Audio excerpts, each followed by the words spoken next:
لكل جواب نعم أو لا، لأنه هذا وقتي. هل تم هذا التطهير من الرجس من الخطأ ومن الذنوب لعلي وذريته من الحسن والحسين أو لبعضهم؟ تفضل. الآية تتكلم عن تطهير أهل البيت الذين هم أصحاب الكساء. سألتك سؤال، لا تحد ولا تضيع الوقت، هذا وقتي.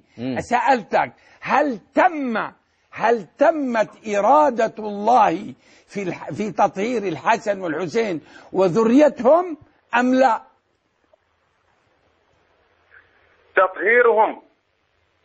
تطهيرهم تام وكامل. ما سألتك تام وطاهر، هل تم وانتهى؟ تم يعني خلاص قضاه الله وتمت كلمة ربك. لم أسألك عن ذاك. طيب الآن الإرادة تكوينية طبعا. لحظة بس هذا وقتي ما بيحزن. طيب السؤال الثاني، هل الآن آل البيت من الحسن والحسين مطهرون من الخطأ والذنوب؟ هل ملايين؟ أبدا، لم يقل بذلك مسلم. إذن كيف تقول أن الله عز وجل حصر ذلك في الحسن والحسين وعلي وذريتهما ثم تقول لم يتم؟ هذا تناقض، أجب عنه.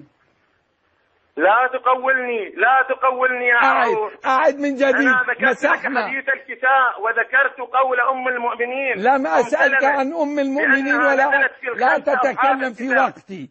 أنا ما سألتك لا عن أم المسلمين ولا على أم المحسنين. إذا لا تقولني. لا أسألك مسحنا. نبدأ من جديد.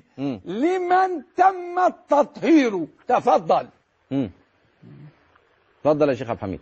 هذه الآية تتكلم. لا سألتك سؤال. لا هذا من حقي ووقتي. هذا من حقي ووقتي. يا أيها المشاهدون لاحظوا وقتي كله أعطيته. سألتك لمن تم التطهير؟ تطهير تم، تقول تم على من؟ تفضل. هل تتكلم في الآية أم عموما؟ لا أتكلم في الآية. في الآية خصت من بالتطهير. تم الأمر. يعني الآية خصت من بالتطهير. الآية نزلت في الخمسة أصحاب الكساء فقط. من هم؟ اعلم ذلك وخذه مني. من هم؟ يعني أمليهم علينا حتى أسجلهم خلفك يا سماحة الشيخ. وعلي وفاطمة والحسن والحسين. جميل. من أين أتيتم؟ جميل. إذن لاحظ، الحسن مطهر من الخطأ، كيف بايع معاوية؟ هذا خطأ أم صواب؟ هذا خروج عن الموضوع. ليس خروجا. الله أكبر، ظهر الحق. الله أكبر، ظهر الحق. الآن قال يا أخوان لا تتكلم في وقتي. انتظر يا سماحة الشيخ عبد الحميد. انت وقت المداخلة. انتظر. هذا وقتي. تفضل اوضح فكرتك. الآن ظهر أمام حق جليا. قال بعد اني قعدت وضيع لي وقتي. قال ان التطهير تم للحسن. الآن معناته ما أخطأ.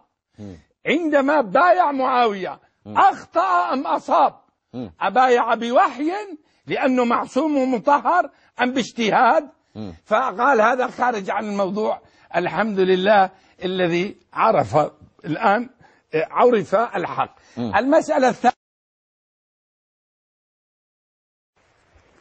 تكلم أنت شيخنا العزيز. أنا أتكلم ما جرى ليصالح الإمام الحسن معاوية. تكلم عن الظروف التي كانت. إن كنت تحسن شيئا تكلم عما جرى. ولماذا أسألك أيضا أسألك هذه إجابة طبعا بسؤال. اسمح لي. تفضل. لماذا أصر الإمام الحسن عليه السلام بعد استشهاد أمير المؤمنين في تجييش الجيوش وقتال معاوية؟ لماذا أصر وجمع المسلمين ليقاتل معاوية وجمع الجيش في مكان النخيلة أو ما يشابه ذلك، بمكان سطح القمر؟ ليس هذا نقطة بطلب من معاوية، بتوسل من معاوية. راح جاوبك. شوف ما أسرع جوابي. لأن الحسن كان يعتقد أن الحق معه. شو رأيك؟ شفت أسرع من الجواب؟ إيه. بس أنت عجبني هكذا. أنا ما قلت لك، أنت سألتني لحظة. الحق مع من كان؟ كان الحق مع الحسن. طبعا تريدنا نبيع ديننا، بس أنت أجب. الآن أنا سؤالي، الحق مع الحسن؟ إيه والله أنت ما تدري أن نعتقد ذلك، والحق مع علي.